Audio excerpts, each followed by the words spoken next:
వీళ్ళని చూసిన ప్రతి ఒక్కరు చెప్పాలి, వీళ్ళు నిజమైన క్రైస్తవులు, నిజమైన క్రైస్తవులు. వీళ్ళు క్రీస్తుని ప్రతిబింబిస్తున్నారు, క్రీస్తుని ప్రత్యక్షపరుస్తున్నారు, క్రీస్తు కొరకు తమ జీవితాలను అంకితం చేసుకున్నారు.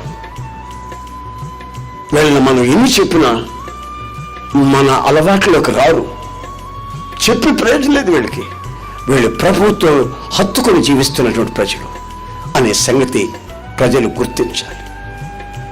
మనం ఏమి బోర్డులు తగిలించుకొని తిరగాల్సిన అక్కర్లేదు. నేను ప్రభువుని నమ్ముకున్నాను హో అని తప్పుడు వాయించుకోవాల్సిన అక్కర్లేదండి. ప్రభువుని నమ్ముకున్నాను హో అని నీ ప్రవర్తన, నీ బిహేవింగ్ గమనించిన ప్రతి ఒక్కరు చెప్పాలి, ఈజ్ ఎ ట్రూ క్రిస్టియన్, ఇతను నిజమైన